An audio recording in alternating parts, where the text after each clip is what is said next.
organization of protein structure.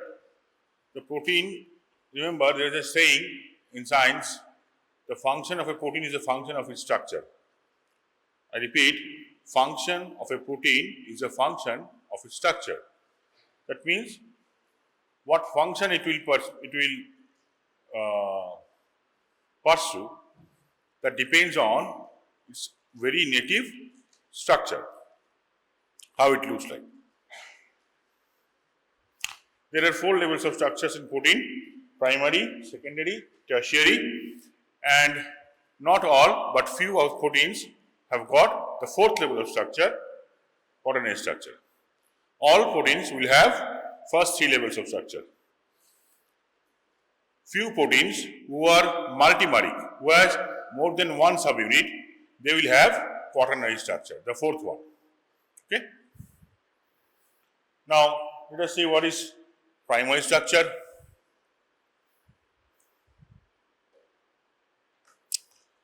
These are the cardinal points you must remember regarding primary structure.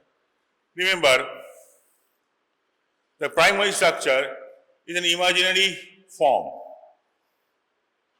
Peptide or protein, they never exist in that form. Peptide or protein, they never exist in that form. Right? So now, see, you are all sitting in a synchronized manner. Correct? This is an imaginary thing, that you will sit like this, you will maintain equal distance, quietly. It doesn't stay for long. It's an imaginary thing. We never get it. Hardly. Similarly, when amino acids are called upon to sit one by one after another according to their sequence from N-terminus or amino terminus to carboxy terminus, we conceive that they are joined by peptide linkages one after another. This particular way of imagination of protein structure is called primary structure, where on paper we can write one after another amino acid as the composition of the peptide. Now, sometimes I am saying peptide, sometimes I am saying protein. Are they similar? Are they having the same meaning, or are they different? What is the difference between peptide and protein?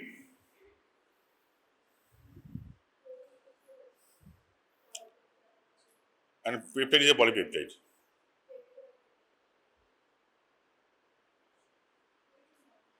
Anyone else?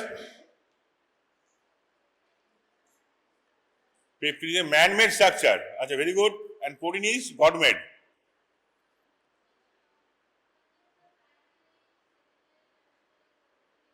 Peptide has no primary, secondary, tertiary structure.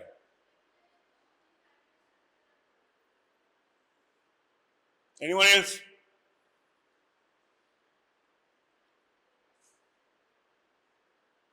What is the difference between a pond and a lake?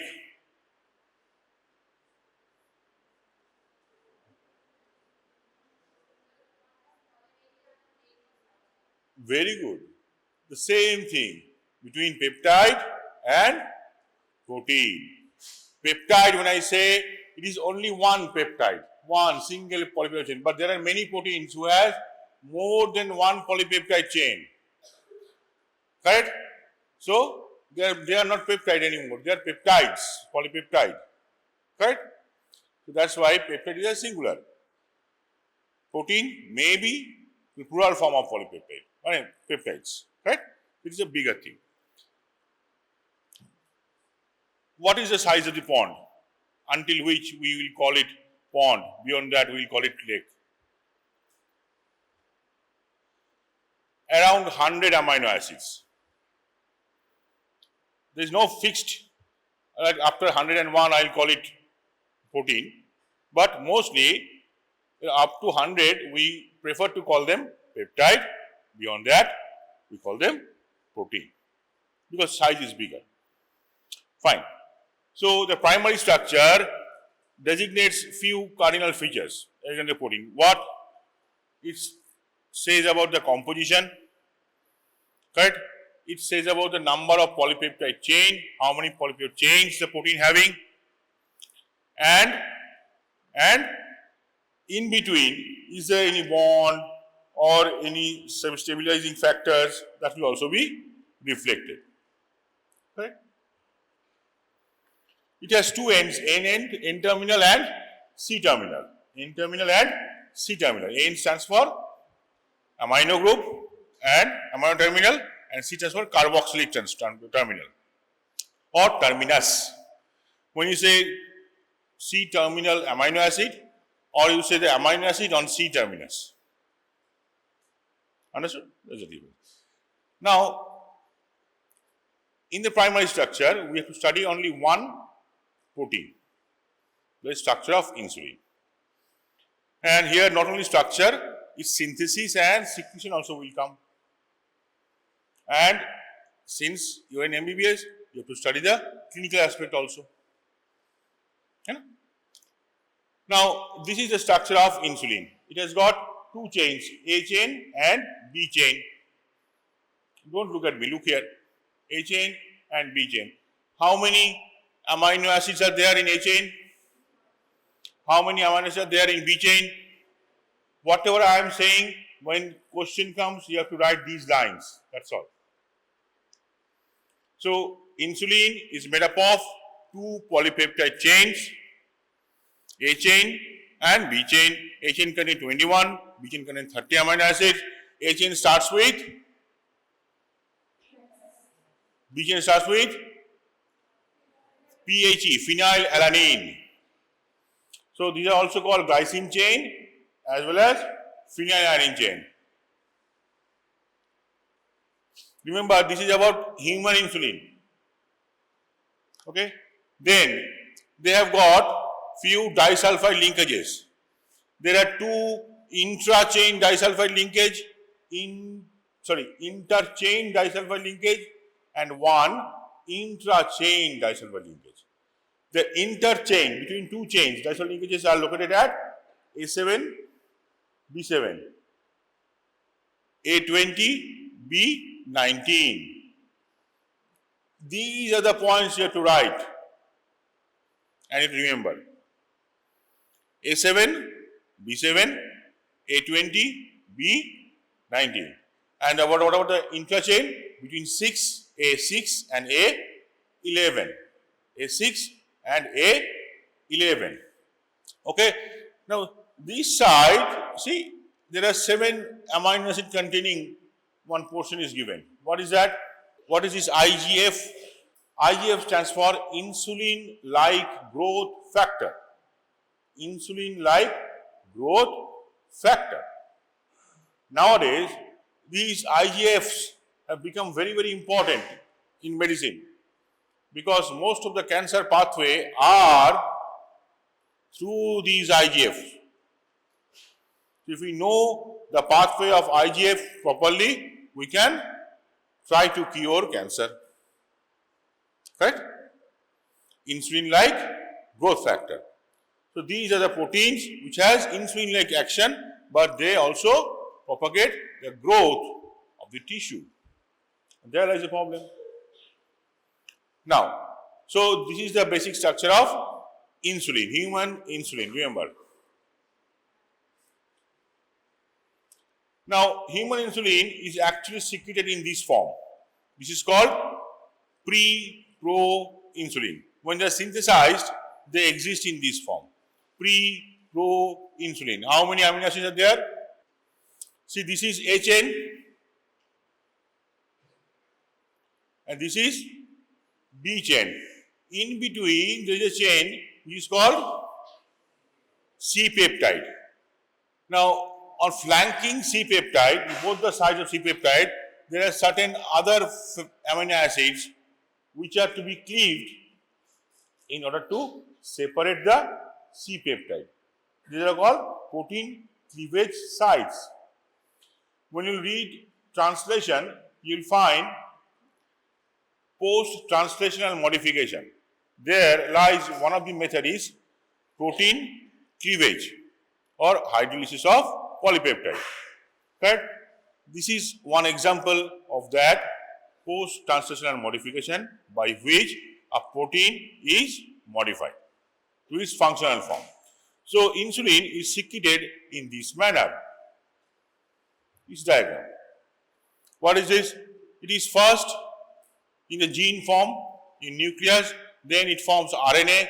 That RNA comes out of nucleus, and then from RNA, mRNA, the primary transcript is formed. Primary transcript to primary polypeptide chain is formed. 186 pre-pro-insulin, this long chain is formed.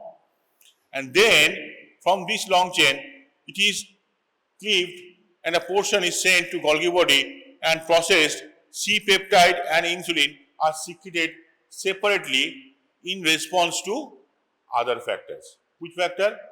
Blood sugar level. When blood sugar level rises, then from inside the cell, from Golgi body, the insulin, pro-insulin, is cleaved to insulin and C-peptide, and they are secreted to secretory vesicles separately. Don't worry.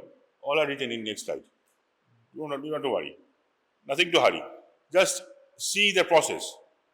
Okay. Then this is pre-pro-insulin. This is pro-insulin. This portion is removed. It's called signal peptide. This is removed when it reaches Golgi body. This is removed when it reaches Golgi body. Now then this part is removed, C-peptide, when the signal comes for secretion of insulin. First it is synthesized in rough endoplasmic reticulum, then it is transferred to Golgi body via cellular protein targeting. Jol khao, drink water.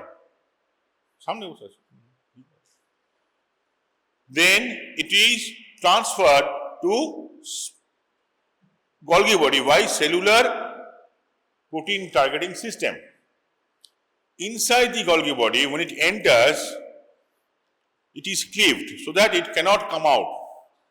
The moment it enters, it cleaves off a portion of polypeptide that is called signal sequence or signal peptide.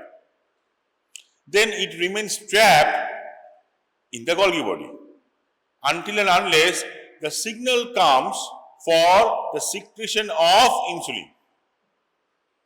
The moment the signal comes for secretion that now you should secrete insulin, then it is cleaved into two parts, that is C-peptide and insulin, and they are packed in small vesicles at the terminal regions of Golgi body, these dots. And they marginalize, they approach the cell membrane, this is called marginalization. Marginalize and opens up outside the cell and secrete insulin and C-peptide separately. Correct? So, how much insulin is being synthesized, we can measure by measuring insulin and also by measuring C-peptide. Correct? We will see that later. Now, these are the steps of insulin secretion. Sometimes they ask, it comes because it is not only a part of this chapter, but also a part of post-translational modification by protein cleavage, peptide cleavage. Okay? In 2 chapters, the same answer. This is very important, I tell you. As far as the exam is concerned, this is very, very important. Throughout your life, this pathway will haunt you. All medicines, everything, they are designed through this pathway. Drugs. Try to prepare your own answers for questions so that you can remember better. It is about reading the same thing from same place again and again. Don't worry if you forget. Forgetting is a part of remembering. Remember. Don't forget these words at least. Forgetting is a part of remembering. More you read, more you remember, and more you forget. What is the normal level of honey? 36. What is the normal level of insulin? Now, insulin level is very, very important in order to find out what type of diabetes mellitus the patient is suffering from. Correct? We have to find out what is the cause so that we have to decide whether we should supplement insulin from outside or we should continue oral hypoglycemic drugs. Correct? If we find that insulin level is very high, usually what is the definition of diabetes mellitus? It is hyperglycemia due to low insulin secretion. But in many diabetic patients, you will find just opposite. It's very high insulin secretion. Insulin content is very high, but still he is diabetic. Why? Because his body has gained a resistance against insulin. How? If the cell is thin and lean like the first bench, then no issues. But if the cell is like me, fat, then these insulin receptors get covered with the fat. They cannot be approached by insulin. So they require more insulin to be secreted. So what happens? The pancreas starts secreting, producing more and more insulin, and after some time, he gets tired. And then problem rises. As long as he can cope up with the increased amount of insulin secretion, no issues. You get fat, you are fit, everything good. You are feeling hungry, you are eating and you are feeling hungry, but still you are fat. But then problem arises when they stop producing insulin after becoming tired. So that's why measurement or estimation of fasting and postprandial insulin is important. The normal level is for 2 hour postprandial between 16 to 166 milli international unit per liter. Milli international unit per liter. Correct? It should be less than this. If it is more, that means the person is gaining insulin resistance called IR, insulin resistance. What does it signify? It's a warning sign. Start working up, exercise and reduce weight. Correct? What else? Suppose you find the person is very thin. Insulin secretion is also very high or normal. Not very high, but normal. But person is very thin.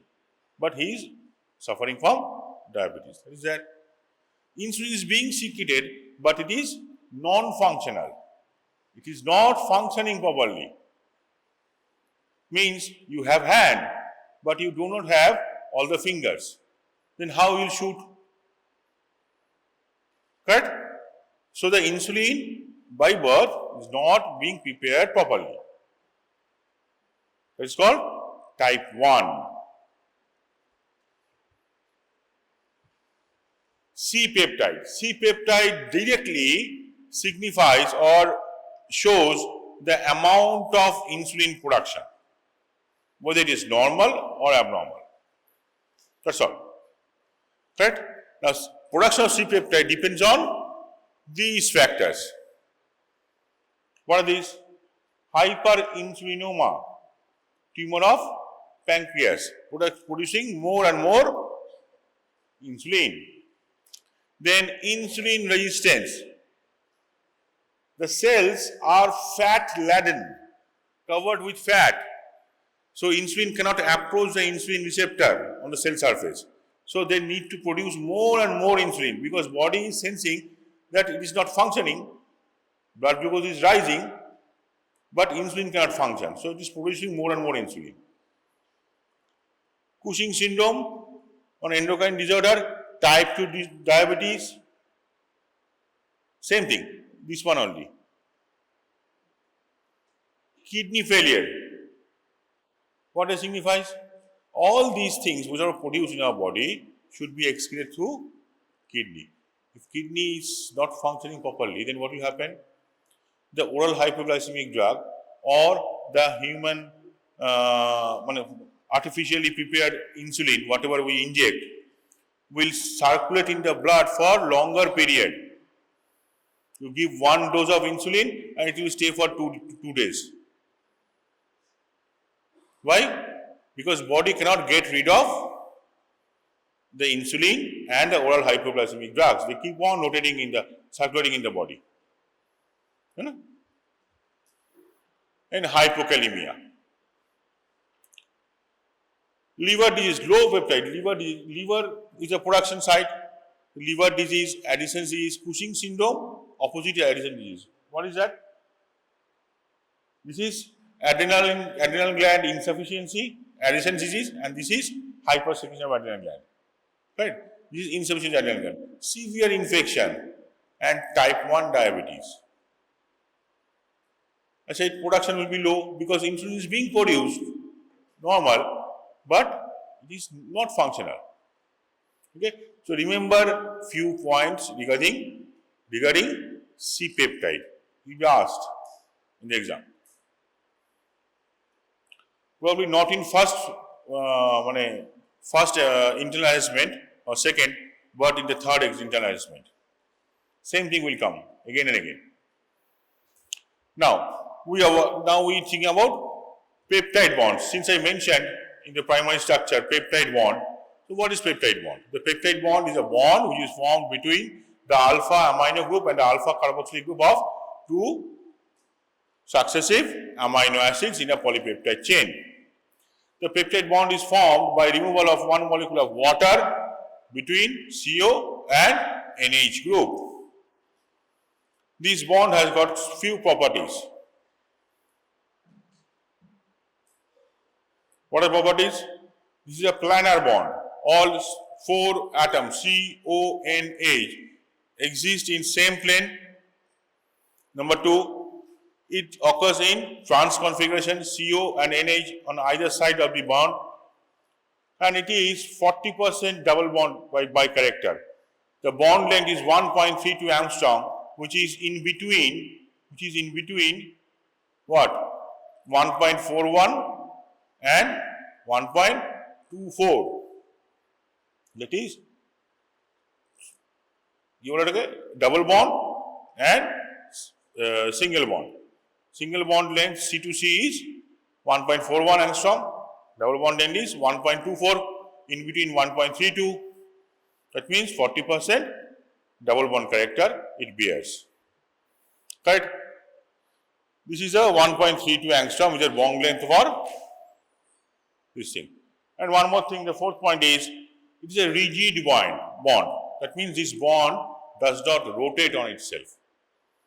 This CO and NH will not rotate on itself. It is fixed, rigid. So 4 points. One is planar, trans, unique bond length 1.32, 40% double bond character, and rigid.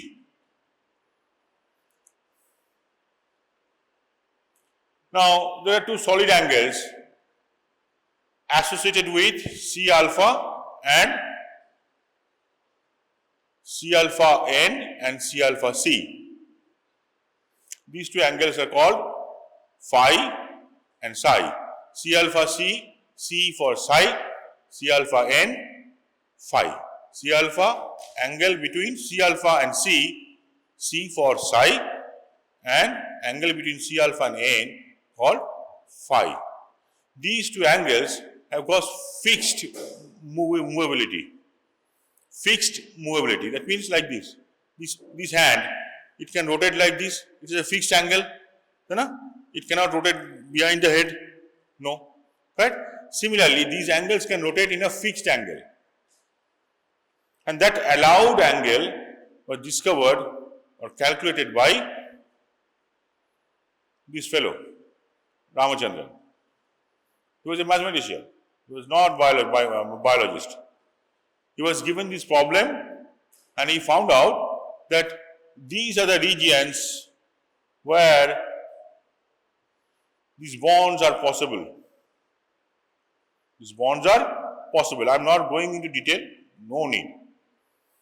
So out of this whole region, he predicted even before the proteins were actually discovered by the biologists, what could be the structure of the protein. Because that is the allowed region for movability of those solid angles. Correct? Just go through this line. This will be sufficient. That's all you must remember, not in detail. What is Ramachandran's plot? What is the significance? The Ramachandran plot depicts the allowed region movability of C alpha C or psi and C alpha n or phi in a polypeptide chain. Correct? The allowed region.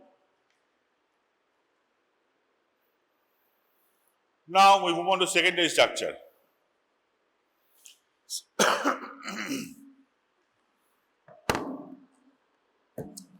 First, read the definition nicely and try to understand. What is the shape of this mic?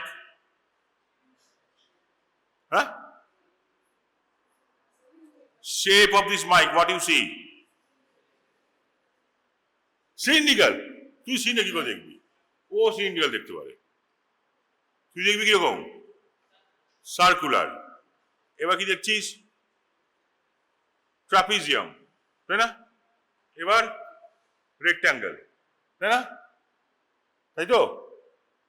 But what is the actual shape? It has a space filling shape. Correct? এই যে space filling shape of a polypeptide, this is called secondary structure. Polypeptide যে polypeptide চেইনটা থাকে তার যে space filling arrangement, সেটা helical হতে পারে, সেটা জিগজ্যাগ হতে পারে, সেটা এমনি প্যাঁচানো হতে পারে, সেটা এরকম হতে পারে। কিভাবে আছে সেইটা টারশারি স্ট্রাকচার কি? যেমন হাত, 5টা আঙুল, তুই কি দেখছিস? Primary structure.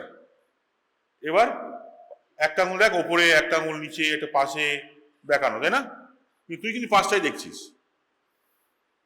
তুই কি দেখছিস? এই আঙুলটা একটু ছোট, এই আঙুলটা বড়, এই আঙুলটা ছোট, তাই না? তা তো না, এই আঙুলটা অত ছোট নয়, এটা সামনের দিকে এগিয়ে আছে বলে তো ছোট মনে হচ্ছে, তাই তো? অ্যাকচুয়াল শেপটা কি আছে? এরকম শেপটা রয়েছে। তাহলে এই 5টা হচ্ছে সেকেন্ডারি স্ট্রাকচার, আর এই হাতটা হচ্ছে টারশারি স্ট্রাকচার। হাতের রেসপেক্টে আঙুলগুলো কিভাবে রয়েছে এটাকে বলা হয় টারশারি স্ট্রাকচার। বুঝে গেল? তো সেকেন্ডারি স্ট্রাকচার হচ্ছে only the spatial arrangement of the polypeptide backbone. Polypeptide backbone-টা স্পেসে কিভাবে রয়েছে, how it occupies the space. Right? And these secondary elements, how they are interrelated, is called tertiary structure. Right? So now the secondary structure has got 2 types, repetitive and non-repetitive. Repetitive means when repetitive structures are seen. Non-repetitive means no repetition is seen. Right? Random. Non-repetitive means random. So examples are alpha helix, beta sheet and triple helix. Although it does not come directly under secondary structure, but it is read under secondary structure due to some basic similarities. Non-repetitive, they are beta bands, ribbons, and other helices. They are called non-repetitive structures. Now, you all know about alpha helix, most probably. So, there are two types of keratin protein. One is beta keratin, another is alpha keratin.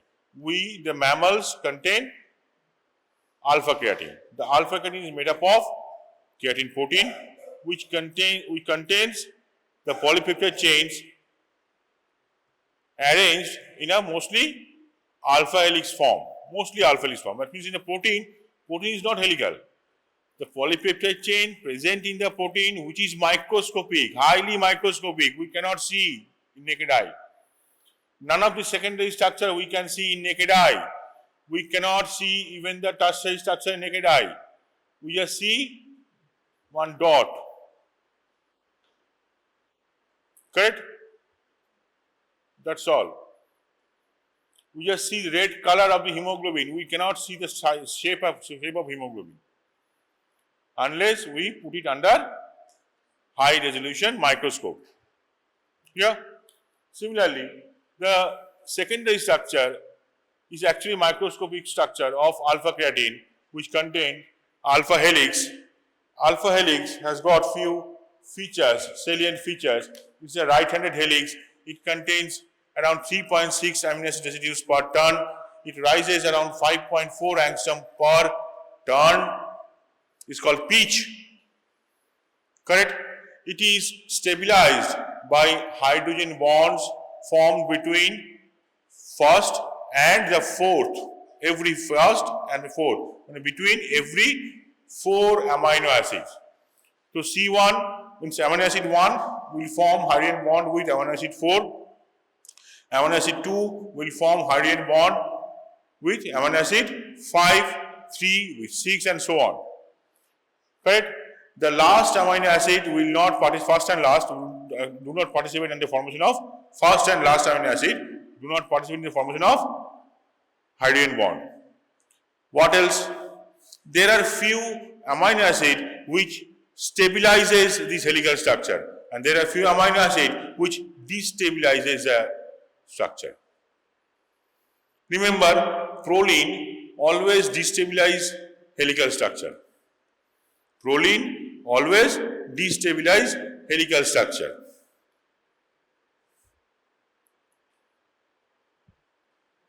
See, proline. Why? Because proline is amino acid, so it will produce sharp bend. So number of amino acid per turn will reduce.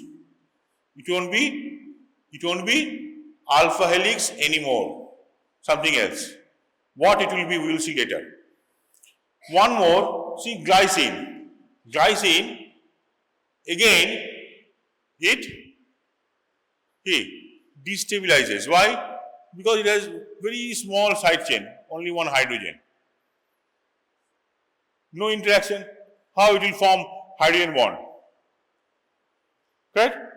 So, it is destabilizing the helical structure. What alanine, leucine, methionine, glutamate, lysine, that means acidic, aliphatic, these amino acids, basic amino acids, they stabilize the structure. So what are the amino acids that destabilize? Proline and glycine, remember. Fine. Beta sheet. It is the just opposite form of alpha helix, you can say. Have you done any experiment ever before at home? Have you ever tried to tear apart a hair? You tried. What did you notice? Tell me. Does it tear instantly as you pull it apart? Then what changes it brings about? It first gets stretched, and then suddenly it breaks. Huh? Why? Tried, na? Same thing, correct? Why? What happens when you pull a spring? What happens? It first extends, then it breaks. It is like a spring, helical structure, so the hair can be extended. So helix is a condensed structure which can be extended. Fine. Now come back to a fabric, silk. Silk. You cannot, with cotton, if you pull cotton, cotton will extend, but silk won't. Why? Because silk is made up of beta sheets, silk fibroin protein, and it is highly extended. It cannot be extended any further. Zigzag manner. Correct? You cannot extend it further. It is highly extended. Correct? Now, beta sheets can be of two types, parallel and anti-parallel. The parallel things run in the same direction, and in the anti-parallel sheets run in opposite direction. The parallel sheets are joined by ribbons, and anti-parallel sheets are joined by beta bands. Each beta band contains 4 amino acids. Depending on their RS configuration, there can be of type 1 and type 2. Most of them contains proline, most of them, almost all of them, all beta bands contain proline at C2, means second amino acid is proline in beta bands. Why? Because it renders sharp bend. It renders sharp bend. So proline is found in beta bands. Number 1.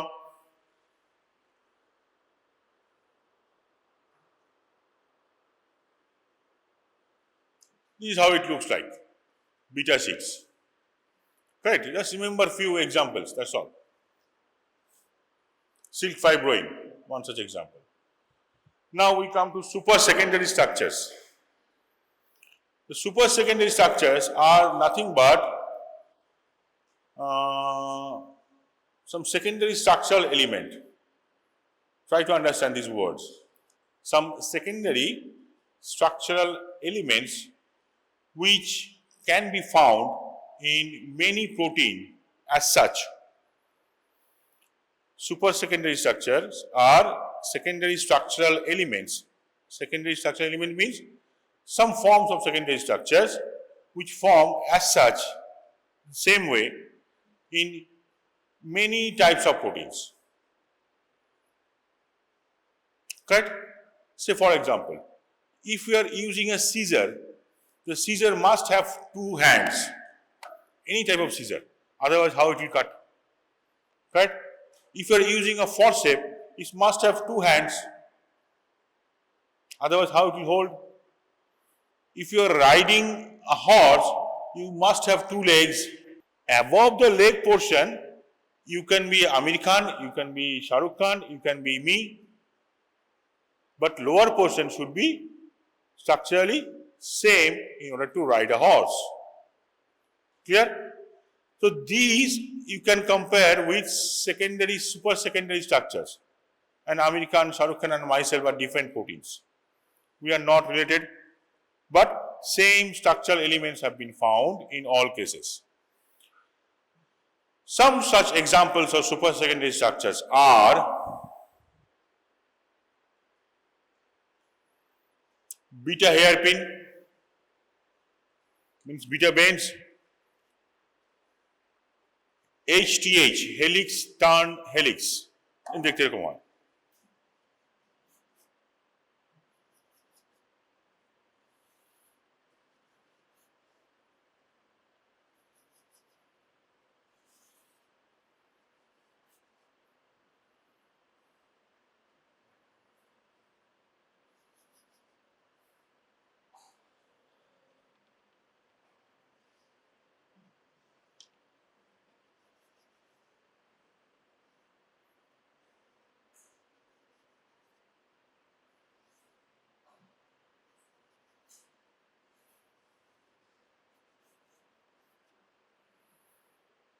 Three-dimensional shape. Something like this. It will go like this and come back, it will go like this, come back, and then it will rotate. So it will form as if like a barrel. like a barrel, a space from inside and outside. It is arranged like this: beta sheets, ribbon, beta sheets, ribbon, beta sheets, ribbon, like that. So it's called Greek key motif. There are many.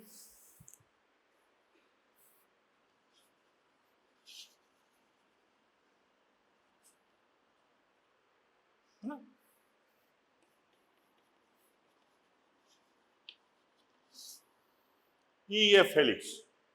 It looks like this.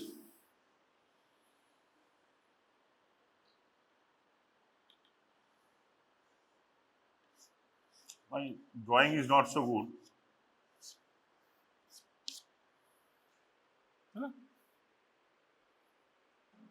EF helix.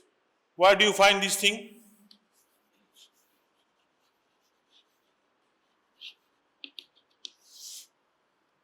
Wherever there is a function of holding calcium,